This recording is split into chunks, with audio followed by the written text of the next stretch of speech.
નમસ્કાર ગુજરાત વાસીઓ, આજે 3 ઓગસ્ટ અને વાર થયો છે રવિવાર।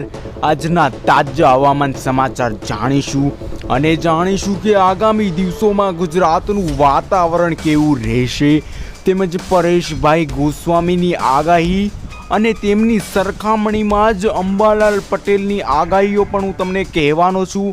અને આ બંને આગાહીઓમાંથી કોની આગાહી વધુ સચોટ અને સાચી રહે છે તેની પણ આપણે વાત આ વિડીયોમાં કરવાની છે।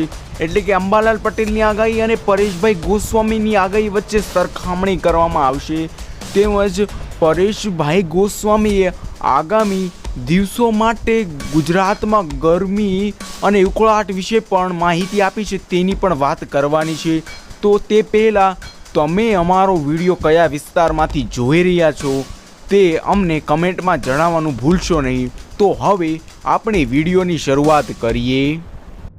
અહેવાલ બહાર પાડવામાં આવ્યો છે, તે અહેવાલ મુજબ જોઈ શકો છો કોની આગાહી વધુ સચોટ અને સાચી છે, પરેશ કે અંબાલાલ। જો હવામાન શાસ્ત્રી અંબાલાલ પટેલ દ્વારા રાજ્યમાં ભારેથી અતિ ભારે વરસાદની આગાહી કરવામાં આવી છે, જે સામે હવામાન નિષ્ણાત પરેશ ગોસ્વામીએ તેમનાથી વિરુદ્ધ જણાવ્યું છે કે અડધો મહિનો રાજ્યમાં વરસાદ પડશે નહીં। પરેશ ગોસ્વામીએ સ્પષ્ટ કરી દીધું છે કે તેમણે જણાવ્યું છે કે 1 થી 10 ઓગસ્ટ સુધી સારો વરસાદ નહીં થાય અને માત્ર છૂટાછવાયા ક્ષેત્રોમાં જ વરસાદની શક્યતા છે। તેમજ બંગાળની ખાડી અને અરબ સાગરમાં સિસ્ટમ ન બનતા ગુજરાતને લાભ નહીં મળે। એટલે કે અંબાલાલ પટેલ દ્વારા સારા અને ભારે વરસાદની આગાહી કરી છે, તેમજ પરેશભાઈ ગોસ્વામી દ્વારા વરાપની આગાહી કરવામાં આવી છે। એટલે કે બંને આગાહીમાં વધારે વિભિન્નતા જોવા મળી રહી છે। આ લાઈવ સેટેલાઇટ પિક્ચર હું તમને બતાવી રહ્યો છું, તે મુજબ તમે જોઈ શકો છો ઉત્તરી ભાગોમાં વાદળાઓનું પ્રમાણ ખૂબ જ વધુ છે। આના કારણે ઉત્તરી ભાગો એટલે કે ભારતના ઉત્તરી ભાગોમાં વરસાદની શક્યતાઓ ખૂબ જ વધી ગઈ છે, કારણ કે તમે જોઈ શકો છો બંગાળની ખાડી થોડી સક્રિય બનતાની સાથે જ વાદળાઓ જોઈ શકો છો ઉત્તરી ભારતમાં જોવા મળી રહ્યા છે અને તેના અમુક ટકા ભાગ એટલે કે અમુક વાદળો ગુજરાતના વાતાવરણમાં પણ જોવા મળ્યા છે, જેના કારણે આજે અમુક વિસ્તાર કાલના દિવસે એટલે કે 2 ઓગસ્ટના દિવસે ઘણા બધા વિસ્તારોમાં સામાન્ય વરસાદી ઝાપટાઓ પડ્યા। તેમજ તમે જોઈ શકો છો 3 જુલાઈનું લાઈવ વેધર મોડલ તમે જોઈ શકો છો। તે મોડલ પ્રમાણે તમે જોઈ શકો છો સમગ્ર ગુજરાતમાં વાદળછાયું વાતાવરણને બદલે સ્વચ્છ અને ખુલ્લું વાતાવરણ જોવા મળી રહ્યું છે। એટલે કે કોઈ પણ જાતનો વરસાદ જોવા મળશે નહીં અને સારી એવી વરાપ ગુજરાતને મળશે। હવે આપણે પરેશભાઈ ગોસ્વામીની આગાહી તરફ આગળ વધીએ। હવે દર્શક મિત્રો, હવામાન નિષ્ણાંત પરેશભાઈ ગોસ્વામીએ આવનારા દિવસો માટે નવી આગાહી સામે આવી રહી છે। ગરમી અને ઉકળાટની પણ આગાહી કરી દેવામાં આવી છે। હવે ઓગસ્ટના પ્રથમ 10 થી 15 દિવસ સારી વરાપ જોવા મળી શકે છે, પણ અમુક વિસ્તારોમાં ઘાટા વાદળો જોવા મળશે। પણ આ વાદળો 500 HPL લેવલ ઉપર હોવાના કારણે તે જમીનથી ખૂબ જ ઊંચાઈએ આવેલા છે, જેના કારણે આ વાદળો ભેજ રહિત હશે। એટલે કે આ વાદળોમાં ભેજનું પ્રમાણ ખૂબ જ ઓછું રહેશે। આ વાદળો કોઈ પણ જાતનો વરસાદ આપશે નહીં।